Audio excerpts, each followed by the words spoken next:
Every week before the election, our Series 3 Meals is on the road talking to voters over a meal or three. Today, we take our forks and knives to California. Now, usually we head to battleground states, but this time it's a Democratic stronghold that has one of the most competitive congressional races. California's 45th district battle between GOP incumbent Michelle Steele and Democrat Derek Tran could help determine control of the U.S. House.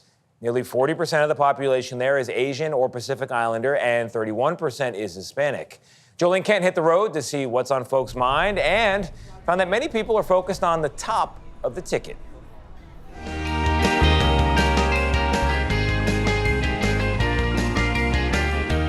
From the mountains to the beaches and redwood forests, the Golden State is one of the nation's most geographically diverse. California is also one of the most racially diverse, with the biggest population of eligible Vietnamese voters in the country. That's why we're headed to a neighborhood called Little Saigon. Garden Grove is hailed as one of the best places to get Vietnamese food in the U.S. Pho Red Bow is our first stop. Known for its broth made with high-quality Wagyu beef. Everybody is enjoying pho. You can have pho on a hot day, cold night, or early mornings.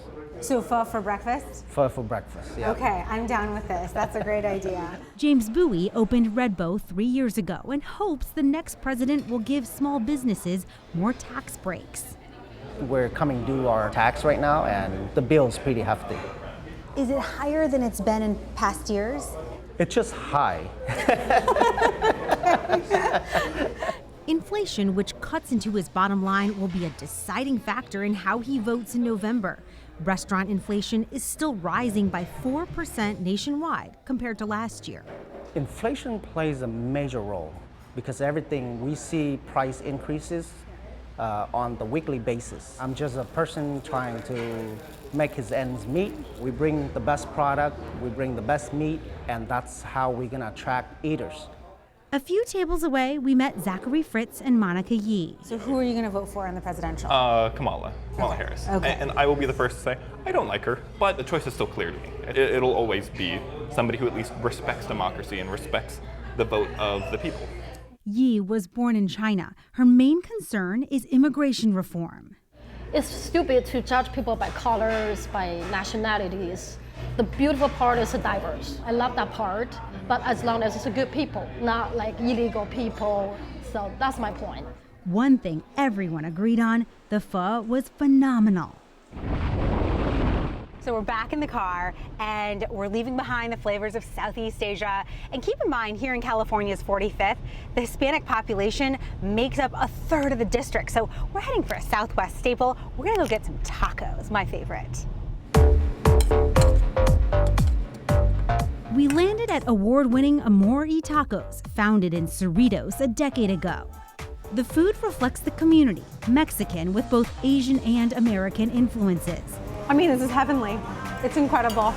Lunchtime is packed, but Chef Thomas Ortega is feeling the heat. He and co-owner Todd Sugioka tell us soaring costs will impact how they cast their votes. How are you feeling about the economy here? Our food cost is 30% higher. It feels like everywhere we look, higher, higher, higher. People aren't ordering dessert. They're laying off that extra cocktail. So it kind of all chips away at things to make it difficult. Many have cut back on how often they eat out, like Susanna Solano and Ernie Ortega. The cost of everything, fuel, food. You need to have like $500,000 you need to be making every year just to afford a house right now. It's crazy. And you ask me who I'm going to vote for, it's going to be Trump. Are you going to vote for a Democrat or a Republican? Oh, I used to be Democrat. Yeah. But now I think I'm more Republican, even though I'm Mexican. And people maybe hate me, but I'm not really fan of Trump. But now I think he's the best option. A few tables over, Vicki and Michael Allen tell us their main focus is also the presidential election. My number one priority this election is preserving democracy, Social Security, Medicare, preserving women's health care rights. All of that is at stake. So I think I know who you might be voting for. I am going to vote for Kamala Harris. I don't want to go backwards. All right, we're rounding out our day in the northernmost part of this crescent-shaped district. We're going to Brea. We're going to go check out an Irish pub known for its loyal group of regulars. Welcome to downtown Brea and McAllen's Public House. This Irish tavern is bustle, keeping spirits filled to the brim. Tonight's menu features a bourbon and beef pairing. Regulars Kelly and Mark Irwin are focused on the local election. You guys live in the 45th district. This district could change the balance of power in the House of Representatives. Yes. Do you know who you're going to vote for yet? Michelle Steele. We feel that her policies align with what we think is appropriate and what's needed. Both also plan to vote for Donald Trump, pointing to the economy. How do you feel about saying that out loud?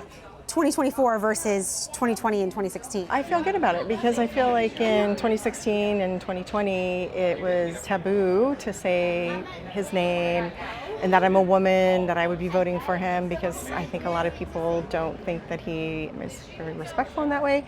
I'm happy to be saying that now and saying it out loud.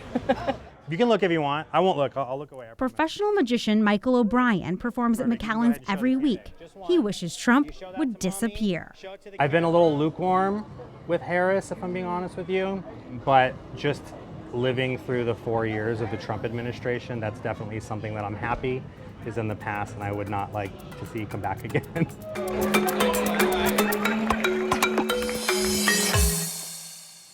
So, interestingly, guys, at each of the restaurants we went to, customers really were evenly split between supporting Trump and Harris in her home state, making this congressional race between Steele and Tran that much more pivotal for control of the House of Representatives in Washington. And can I also just say, thank you for assigning me this. I am 8 months pregnant. This was the best possible assignment to get. I had no trouble eating my way through all 3 meals, Nate. I love that. And from everybody here at CBS, I'm being told you're welcome. You know, dinner for 2 anytime you want it on us.